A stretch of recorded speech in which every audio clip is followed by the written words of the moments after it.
Oh,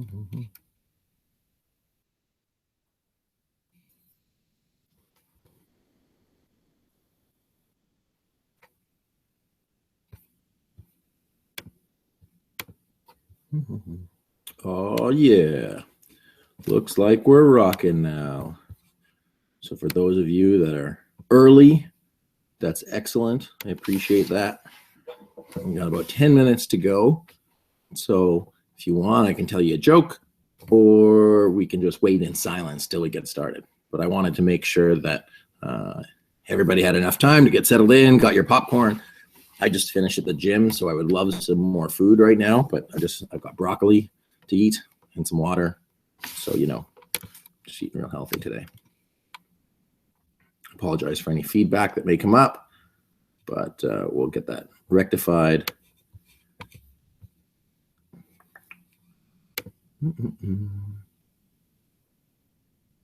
Fantastic. Looks like we're going. There you go.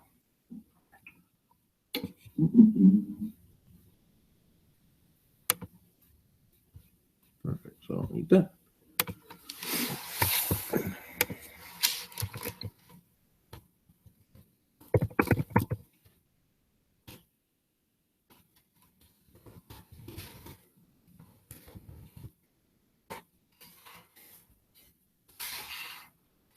So if you are joining us already, there should be a chat box to the right. If you just enter your name, or if you just want to say hi, feel free to do that, and just to make sure that the video and sound is working.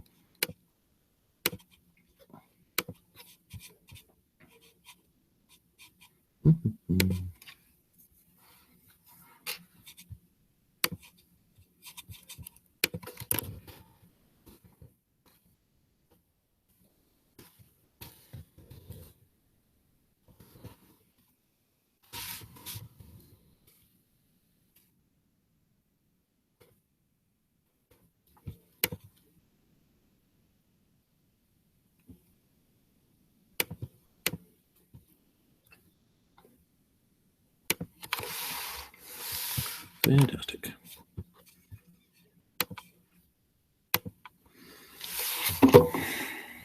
Maybe I will eat my broccoli.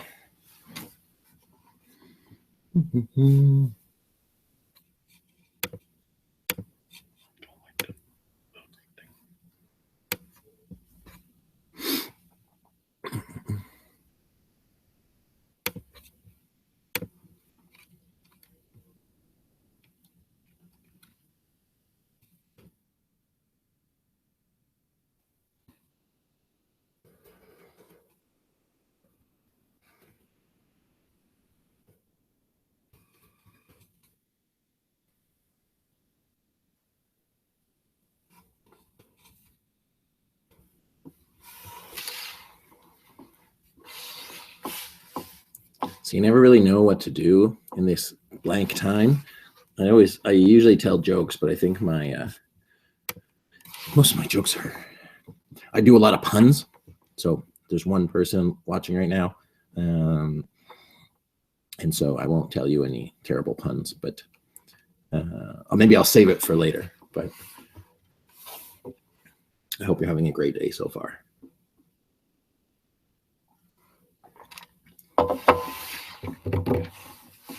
Can you hear me okay? Those of you that are on there, if you see the chat box to the right.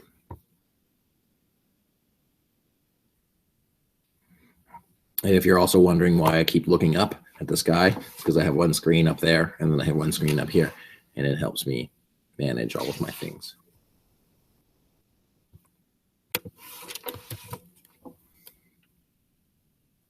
This is one of my favorite topics, actually. I love talking about strategic priorities because most people and most organizations try to do too many things. And because they do too many things, they don't do many of them well. And so this way, it's a great way to get more stuff done.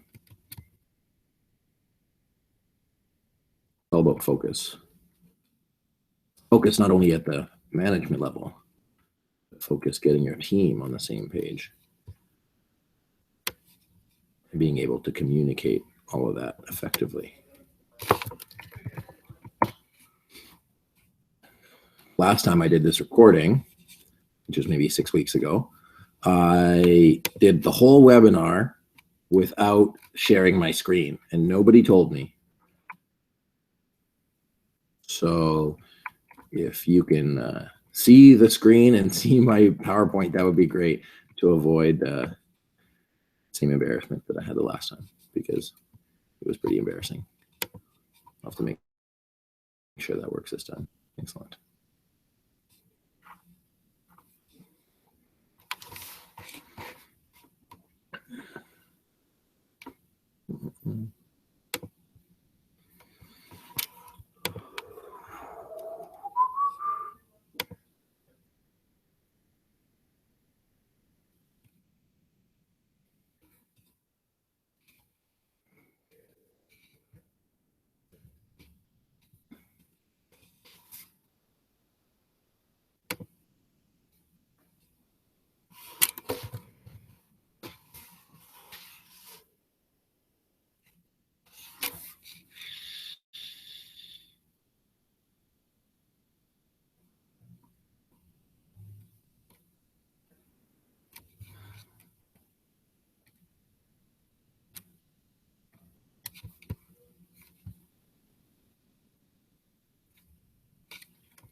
Hi there, how's it going?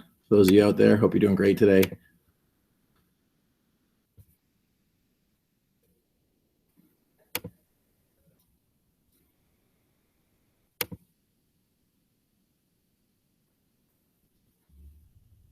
Excellent.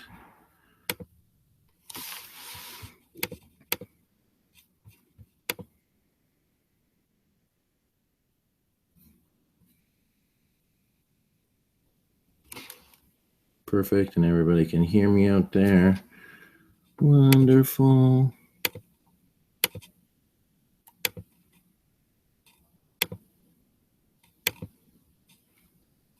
So we just get started in about 2 minutes here, and then we'll be ready to go. Make sure you can see everything here. Excellent. Bring that over a little bit. How are y'all today? On this beautiful, what are we, Tuesday today? I hope you're having a great day. That you've had a powerful first half of the day. We get to spend about 45 minutes together Yeah, really looking forward to sharing with you about the strategic priorities. It's one of my favorite topics when it comes to strategic planning, because it really is like the first step in getting things done and moving forward on things. And it's one of the most powerful things that I've found, because you can do this well and you can communicate your strategic simply. It's a really useful tool for galvanizing the whole organization around some central themes and some central priorities. So yeah, I'm very excited to share it with you. So we'll go in about 30 seconds here, and then we'll be ready to rock. Almost time. I like to start right on time.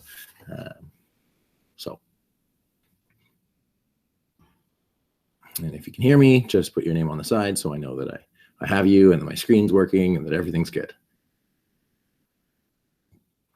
Excellent. Well, thank you so much for joining me today on this webinar on best practices for identifying your strategic priorities. I'm going to get right into it. And so let's do it. Here we go. Alrighty. So first of all, I want to start with, why do strategic planning?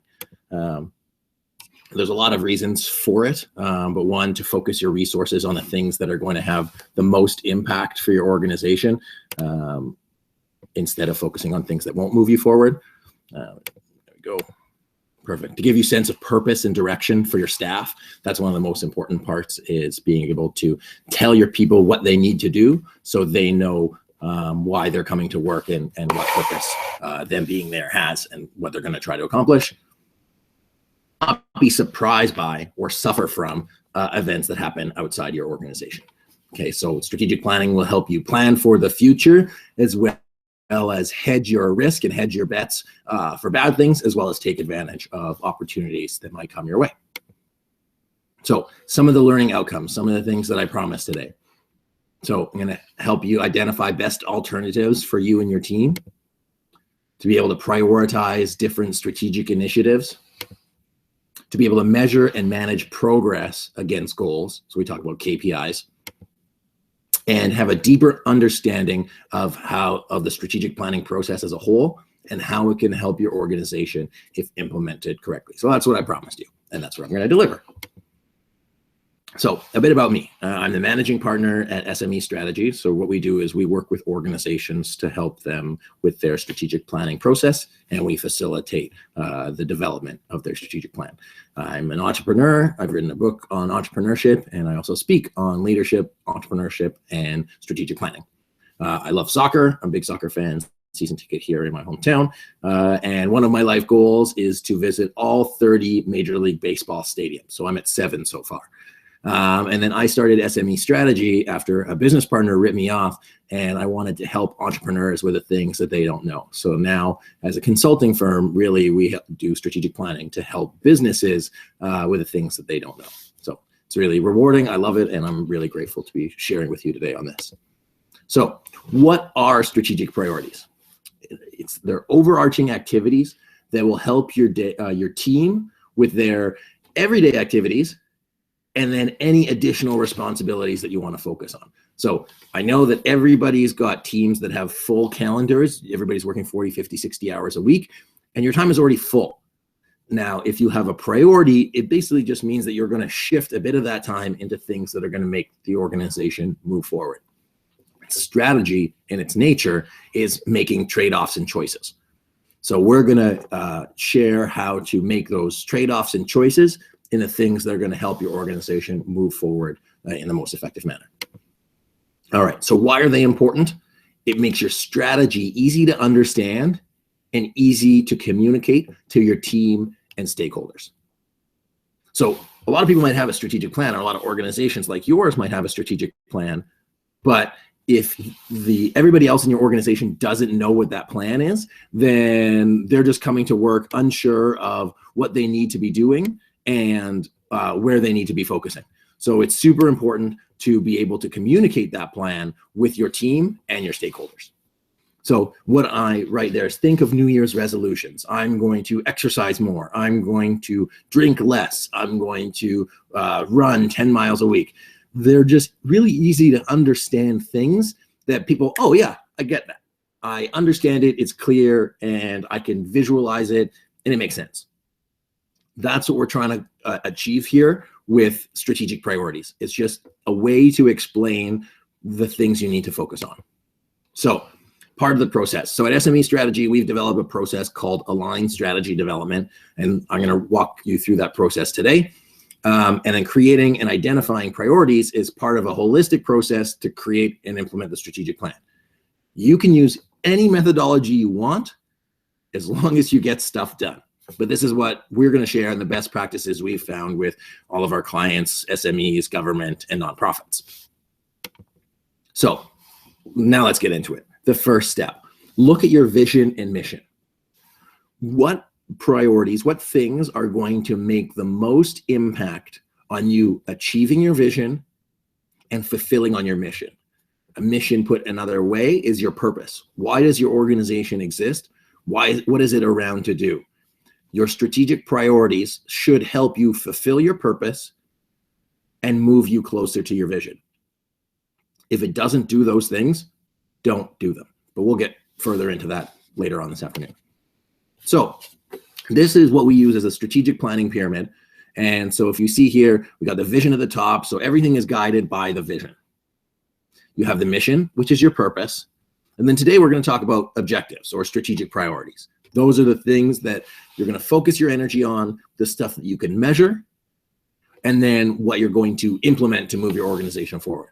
Underneath that are the strategies, basically the how of what you're going to do at a high level, and then the how at a lower level, the tactics. What are you actually going to physically do on a day-to-day basis to move it forward?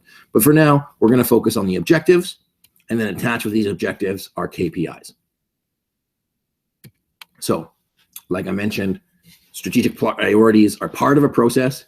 You can break them into pieces, but if it's not aligned with your vision, it's not aligned with your mission, and it doesn't make sense with your strategies and tactics, it's not going to be implemented as effectively as possible. What does that mean? It means that it's going to cost you more time, more money, more energy, and more stress if you don't do it properly as part of a complete system and as part of a complete strategic planning process. The process for a reason. So let's start with the first step in identifying your strategic priorities, and really one of the first steps in creating your strategic plan. What I recommend you do with your management team or your leadership team is run through a SWOT to figure out what you're good at and what you're less good at, what your strengths are, what your weaknesses are. The reason we do that is twofold. One, you want to build a strategy where you are strong. You're strong in your strengths, you're weak in your weaknesses. So you won't want to build the foundations of your strategy on a weakness. You might find that in your weaknesses, there will be areas that you need to shore up to be able to get to that vision, to be able to get to what you want to do. You're not equipped to get there. You need to put things in place to move it forward. So analyzing your strengths and weaknesses will give you the foundation of how to build your strategy, your strategic plan, and your next, you go over your opportunities and your threats. So opportunities, what opportunities exist for your organization, exist for your business, and threats, what are some of the things looming around the corner that might impact the success or your ability to achieve your strategy and to achieve your vision. All of these things contribute to figuring out what do you need to do today, what do you need to do tomorrow, and what do you need to do over the next few weeks to make your organization successful. And of course, every organization has a different view of success, and it's up to you to determine what that success is. So that's why we start with that vision. So once we've done our SWOT analysis, then we want to start analyzing some trends. Now, trends are things that are likely. They are things that we think are going to happen, and that are, we're fairly certain these things are happening in our industry right now. Now, the acronym that we use as part of our process is called PESTLE. There's many different variations of it. You can use STEEPLE or many different ones, but we use PESTLE. So, I actually just realized. So it stands for political, economical, social, technological, legal, and I see I've written economical there, so it should really say environmental. So political, economical, social, technological, legal, and environmental. And I'll put a note on there after. So what do those things mean? Over the next few years, what's going to happen in a political arena? Now, does that mean that changes with the, let's say, presidential election? How will that affect your organization? And how will that affect your plan and your vision? Either the state level, the city level, or of course, federal or even global. If you're doing business in another country and they are having a change in political regime, how is it going to affect your ability to do business in that area? It might be better, or it might be worse, or there might be no change. The important thing is you need to identify it so you can make plans that fall within that space. We talked about a SWOT just before this, and largely the strengths and weaknesses and even the opportunities and threats are internal. They're inside your house. You can largely control them. Now, when we talk about these trends, these are things that are happening in the outside world that you might not necessarily be able to control, so you have to react to. So we talk about risks and mitigation. This is one of those things. So we understand political, economical, what's happening in the world of finance that might affect your ability to do business. You know, people are ringing up high amounts of credit card debt. Their household debt is higher. Maybe salaries are going up. Maybe salaries are going down. Maybe minimum wage is changing. What effect, if any, is that going to have on your business or on your organization? Might be positive, might be negative. Social, so trends with people, desire for organic food, maybe more exercise, maybe people are more connected because of technology or what have you, those type of things. Again, what effect are they going to have on your business or organization? Technological, you know, the cost of technology is going down, so maybe in a few years you might be able to adapt to different technology. Things like Hyperloop and any other sort of travel are becoming cheaper. So what changes in the world of technology are going to affect your business or organization? So on with legal, are there any laws that might affect your business in the future or now?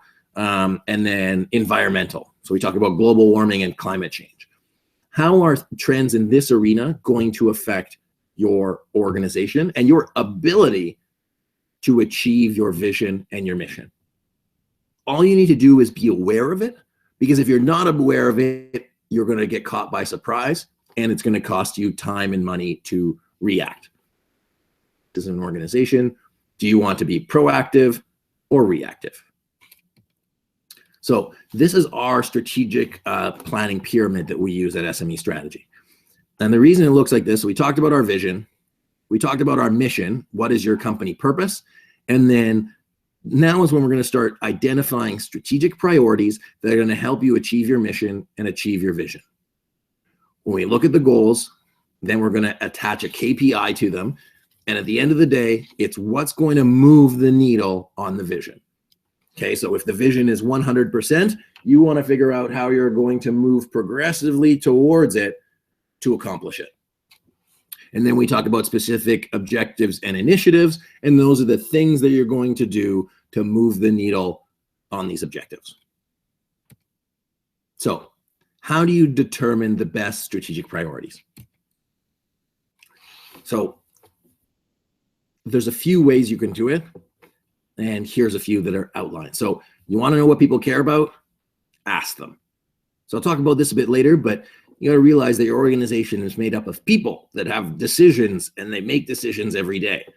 So you as a management team or you as a board of directors might have impact, but then there's also people on the ground that are working through these things every day. And that if you only take one way of gathering data, if you only do it from the top level, you're going to have less information and less good information when you're building out your strategic plan. So here are a few ways that we use. So you can run a survey, whether you do it company-wide or you just do it at the management level. Ask questions that are going to help you determine your strengths and weaknesses, figure out what trends are out there, or what priorities that you might want to focus on. Depending on how robust your planning system is, you could brainstorm with teams over a frequent basis. It might be part of your process so much so that you do it every day or every week, or you might be doing it just every quarter when you're trying to figure out what to do. This is a little bit more in depth, but if you create a culture of sharing, it's going to help you with your strategic planning overall. Again, we talked about having a plan that comes from the top and then gets pushed down. What I'll encourage you to do later is having information flow both down and upward. Having the top leadership communicate and share with the frontline people, and the frontline people being comfortable and being supported because of a culture to be able to contribute to the strategic direction of the organization. And then finally, if you want to really go through this process, have a strategic planning offsite. That's what we do at SME here, and just take time to make strategic decisions and have conversation about the strategic direction of the organization.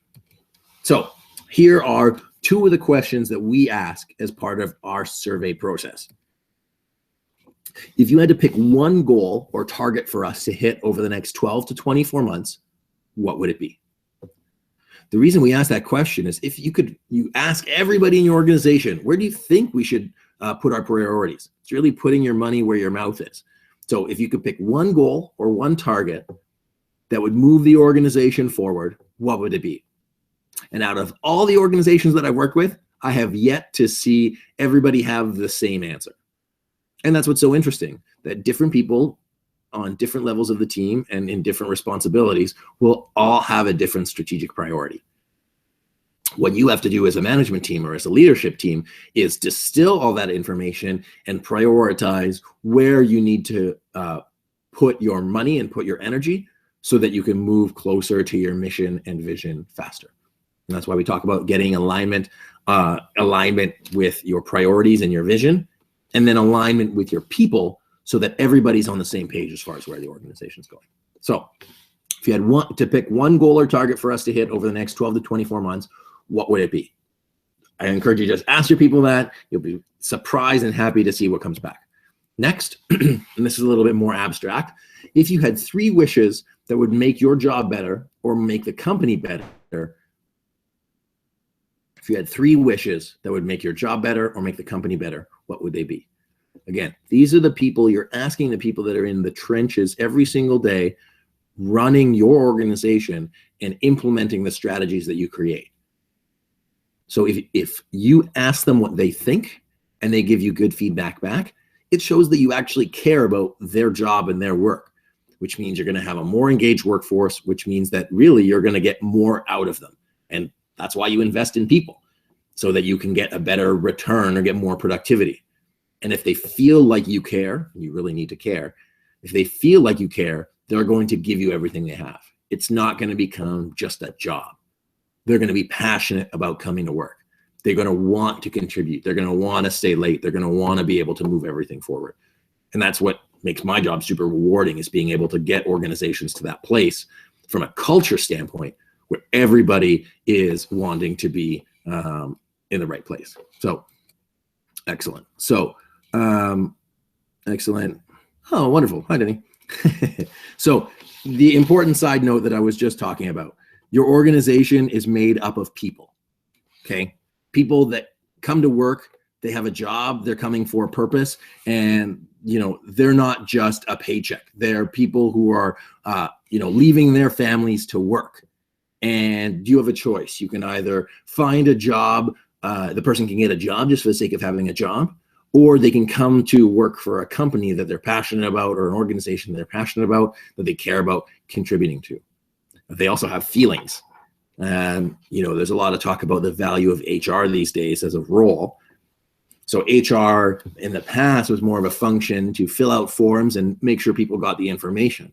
Now we start talking about people and talent and getting the right people to contribute to your strategy. So understanding that you have to get the right people on your team is so key to be able to be successful in your strategic priorities. So the question I would ask you, for you to ask yourself and ask your other managers, are you managing them? Are you leading them? Or are you working with them? There's a lot of images out there, the difference between a manager and a leader. But if you really want to be a collaborative leader, you need to ask your people what they care about and ask them how they feel like they can contribute. and you're going to get more out of them, and you're going to get more done at the end of the day. So they hold the key to the success of your plans. If you don't get buy-in with your people, if you don't get them on board, then you're not going to be successful, or you're going to be a lot less successful than you think you should be. Okay, so now we're going to start putting this picture together. Based on your SWOT, your trends and direction, and the guidance you've gotten from your people, what are some of the important priorities that you need to move the needle on your organization? What do you need to do to move closer to your vision? You've probably at this point gotten a bunch of insights from your people about, well, here's where we think we should put our energy. Here's our biggest goal. Here are our 3 wishes. And if you've done a strategic planning offsite, then you've started to brainstorm different priorities and different goals and different areas where you can move the needle on your organization. So how do you prioritize all of these? So a dotmocracy is a very sophisticated way to ask people, where do you think is the most important place for our organization? You know, based on this laundry list of 20, 30, 40 or more objectives. And just as an aside, if you ask your people and you really do a good survey and get a wide range of results, there's going to be a lot of themes that come up. It's going to become evident where you need to prioritize. And it's really, really cool because you're like, oh yeah, we all know what it is. And now we have our people agreeing with us. So we should probably put our money and our energy there. But if there is uncertainty, just ask, you know, where, if you had top 3 priorities, what would you pick? And put like a little Post-it note dot on there and then see what comes up. The other more sophisticated manner is doing a cost-benefit analysis. We wouldn't do a cost-benefit analysis as part of a 2-day strategic plan. But if you have planning as part of your process, then I'm sure you'll do cost-benefit analysis as time goes on. And the other one is just tacit knowledge or expertise. Your leadership team knows your business better than anyone else, knows your organization better than anyone else. And you'll be able to figure out pretty quick, based on your instinct, intuition, and just organizational knowledge, where the energy and where the time needs to go. Okay? That's really how you prioritize. Strategy is an art and a science, and prioritization is the hard part of strategy. You can't do everything.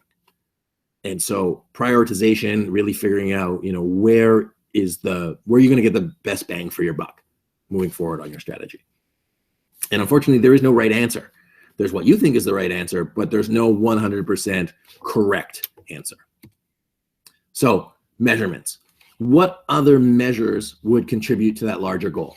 So when we talk about the objectives, if you could think of 3, not more objectives that would move the needle, or one most important goal, what would they be? So you have 3 priorities. What is the one most important of those 3? But have 3. The reason we say 3 priorities is because you can't effectively allocate resources across too many priorities. If you have 10 things that you're working on, you're going to be able to give at maximum 10% to each, which doesn't mean you're not going to move forward on that effectively. In addition, there's switching costs every time you change priorities. So there's waste there. Another way to think of it is if you're in a 10-story building and each story was a priority. So you go to story 3, and then you have to go to the 5th floor to work on this, and then you have to go to the 3rd floor to work on this again, and then the 1st floor, you're wasting time taking the stairs or the elevator. So figure out which priorities are the most important and pick them. How do you measure it? I would encourage you to pick one measure for each strategic priority that would have the most impact on the vision. And a way to think of it is moving from X to Y by date. Okay? And the question you should then ask yourself is, how can everybody in the organization contribute to this measure? So let me take a step back. Why is measurement important? Everybody knows that what gets measured gets managed. But why is it important for you? Because it acts as a scoreboard. It acts as a scoreboard for you. It acts as a scoreboard for your entire organization. And it really lets you know when you're actually successful. So if you say, I'm going to do push-ups versus I'm going to do 20 push-ups. Okay, we're going to increase revenue, or we're going to increase revenue to $20 million. We're going to diversify into new markets or new products versus we're going to launch 5 new products in the next 12 months, and we're going to enter 4 new countries over the next 10 years. It makes it very clear, measurable, and understandable for you, your stakeholders, and your people to know where the organization is going. A question to ask yourself is, if success was a place, how would you know if you got there? And if you don't have measurements attached to your strategic priorities, you're going to never know if you were successful and if it was worthwhile. So on your strategic priorities, whenever you determine what they are, make sure you have a key performance indicator, a KPI, a measurement attached to it. And to measure it, moving from X, which is your current state, to Y, which is your future state, by a date. And how can everybody in this organization and your organization contribute to that measure? We talked about people and wanting to be valued and having passion and purpose for their jobs. They have to know that they can come into work and whatever they're going to do that day is going to move the needle on one of those priorities. Otherwise, their work is going to be less satisfying than it could be, and they're not going to be as engaged as they could be. So I hope that makes sense. So now we're going to talk about really implementing the measurements here, and we're going to use the balance scorecard. And I know you're reading these, so I'm going to take a sip of water. All right. So the balance scorecard is a great methodology to be able to understand the different things that you're measuring in your organization. There are 4 key parts to the balance scorecard. There's financial measures. Of course, we talked about increasing revenue or increasing total customer spend or what have you. We have, so just before we do that, it's really easy to measure financial benefits. It's very, very clear. But in business and in organizations, not-for-profits or government, you do things other than create money, okay? There are certain processes you have to put in place to make that money happen. You have to teach and train your people or build capacity. And then you also have to take care of your customers, whether your customers are people who pay you or your customers are just where you're part of your purpose, part of your mission. But they all contribute to the vision and the strategy. So I'll go over this a little bit later, but everything works together to ultimately be able to produce financial benefit or learning and growth or customer benefit or benefit for your processes, and it all contributes to your vision and strategy. So there are 4 parts to the balance scorecard. There's the objective, which we talked about, your strategic priority. We have your measures, is your KPI. How are you going to actually measure the success of your project, of your initiatives? We have the target. If success was a place, how do we know if we got there? And then the initiatives. What are the individual tasks that you're going to do to move the needle and meet your targets? So objectives, what you're working towards, the measure, the actual measurement, KPI, target is the endpoint, and the initiative is what you're going to do on a day-to-day basis to move the needle. So if you want examples of some strategic goals, you can just Google strategic goal examples, SME strategy, and you'll find that. But strategic goals, examples, KPI measurements, strategy, business planning, you'll find it on our website and in our blog. And I'll send it out with the webinar replay as well. So going back to the balance scorecard. So we figured out how to run the objectives, the measures, the targets, and the initiatives. And you can run this on an Excel spreadsheet if you want. What's important to note is that it works upward and downward. So learning and growth and capacity, if that's a strategic priority, it will contribute to better business processes, which will contribute to financial benefit. If you make more money, then you can improve your business processes, and it's actually going to improve your people as well. Excellent. Same thing with customers. So financial, you're going to send benefit to your customer, and then it's going to contribute to your learning and growth. and contribute to your vision and strategy. Conversely, if you invest in your people, you get more customer training, customers are going to be happier, and then it leads to financial benefit. So everything is connected as part of this planning process. So another note on KPIs. When you create these KPIs, again, we talk about pulling it from your people, you have two choices as a manager or as a leader. You can push this on your people and tell them, this is what you're doing and do it. Or you can pull it from your people to get realistic targets that they are on board to hitting, versus saying, hey, I need you to do 100 sales calls per day. And they say 100 sales calls is not realistic. I will be happy to do 50, and I will do 50 because I know that's achievable. If you tell them to do 100, they're going to be resigned and cynical, and they're not going to feel like they contributed to the plan. But if you ask them what the realistic target would be, then they are more likely to have buy-in and more likely to move forward and achieve it. Again, your team is more likely to be engaged and bought into the plan if they're consulted throughout the process. So we'll do this in another webinar, but talking about buy-in and change management is so important. Got to make sure you have the people that are engaged with your plan and willing to move it forward. And then what targets are achievable and realistic. You don't want to start putting plans out there that nobody can actually hit, because your implementation is going to suck and people are not going to be passionate about doing it. So now we're going to talk about a bit about allocating resources to achieving priorities. So project plan with the balanced scorecard, you have your objectives, your strategies, and your tactics. Next, it's important to understand who is responsible for the initiatives. Now, I encourage you, don't pick a department when you say who is responsible for these things. Pick a human being. That's where the buck stops with that person. And I'm so sorry about those notifications, guys. Who is responsible for the initiatives? And then don't swim part way when we talk about allocating resources.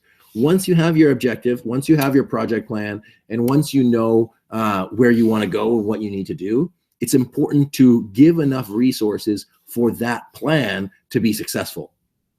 And why I say don't swim part way, if you know that it's going to take $50,000 to move this initiative forward, and you say, we're going to give it 30 grand. Well, it's like saying, okay, well, I can swim 10 miles, but the island is 20 miles away. I'm going to die on the way there, and it's not going to do anybody any good. So if you're not going to allocate the proper amount of resources to a project, don't take on the project. Otherwise, it will not be successful. Okay, so don't swim part way. So just as a recap, we talked about our vision, where we're going, the blueprint of the organization. We talked about our mission and our purpose. Why does the company exist and who does it exist to serve? And now we have a handful of goals and priorities that are going to help us move forward in achieving our vision. We figured out how to measure them because we have KPIs and we built a project plan, and we have our specific objectives and initiatives as to what we're going to do to move these things forward. At the end of the day, what's going to move the needle on the vision? So here are some best practices for being successful in creating your strategic plan. So 1, don't pick too many strategic priorities.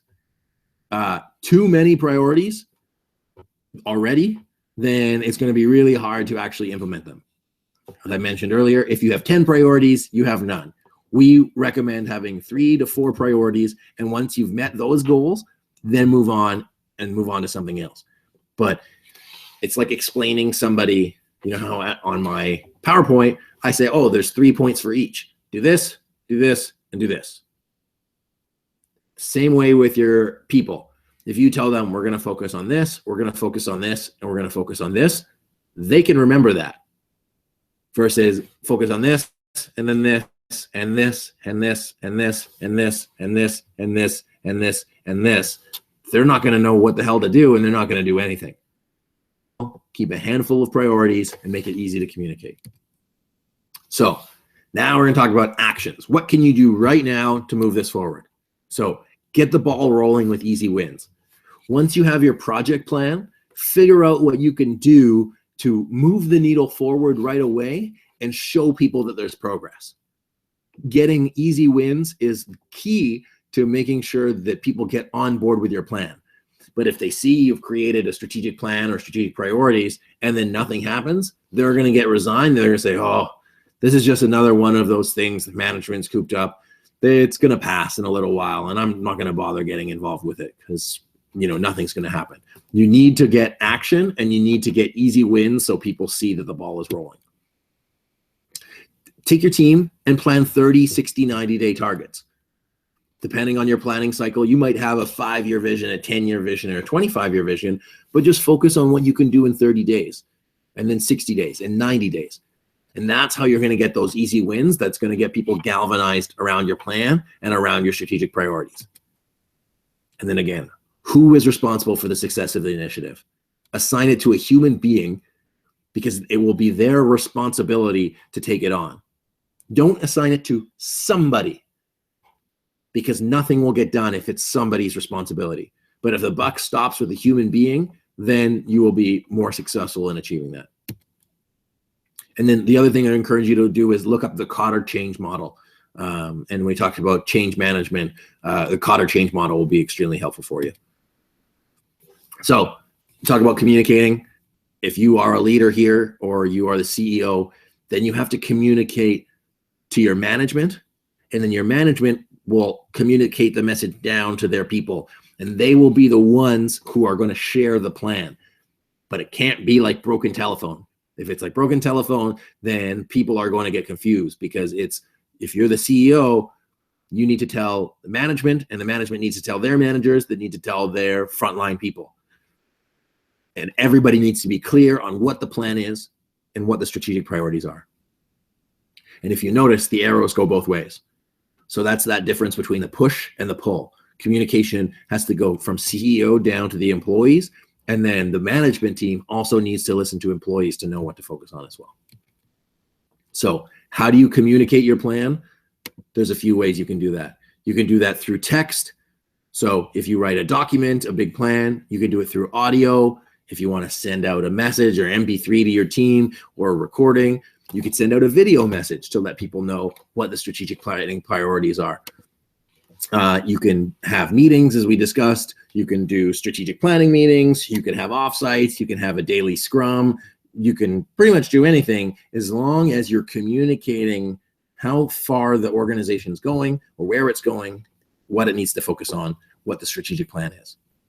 Okay, and do whatever you want to do. If you want to do an interpretive play, if you want to, bring people out for pizza, and every week you talk about strategy over pizza, whatever works for you, do it. The important part is that you communicate the plan so it moves forward. So, in summary, look inside and out. Analyze your organization from a strengths and weaknesses perspective and figure out what you can build your strategy on. And then look outside of the organization to see what's coming and to ride the wave of trends and possibilities and opportunities in the future. If you don't do that, then you risk being surprised by something, and it's going to screw up your plan. It's going to cost you more time, and it's going to cost you more money. Align your priorities with your mission and vision. Your vision is that true north. That's where you're going. That's what your whole organization is aiming for. That's the finish line.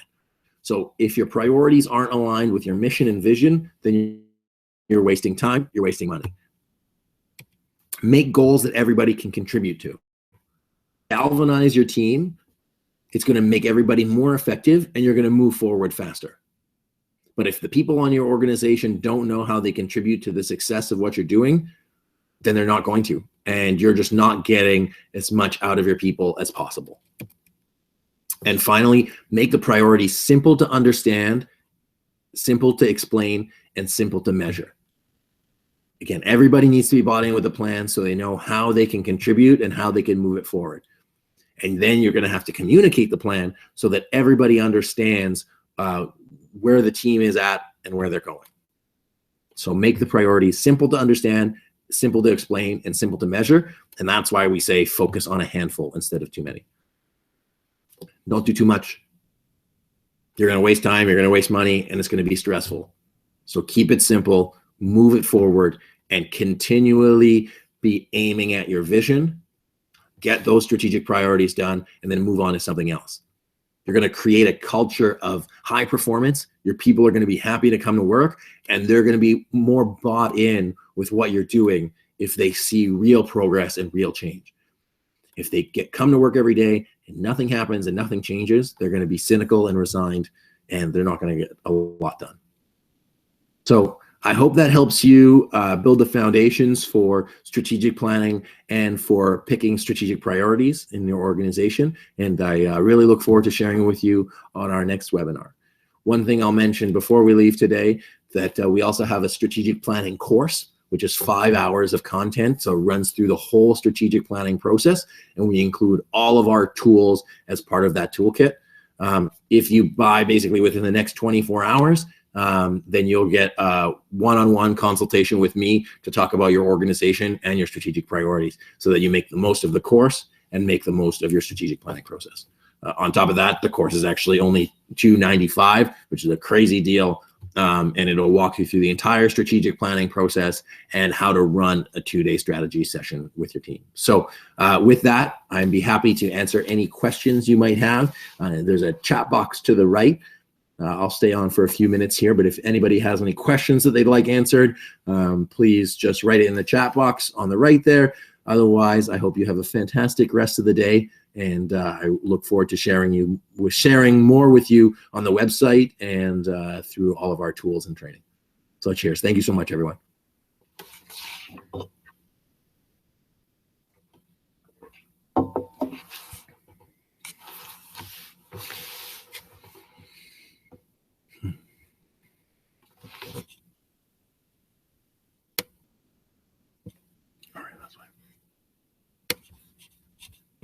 Excellent. Well, it doesn't look like there's any questions coming in, so fantastic. I'll just leave this up here for now for a few moments, and then I will stop the broadcast and close the window. So if there's any other questions, just make sure you pop it in the chat box on the right there, and I look forward to sharing with you very soon.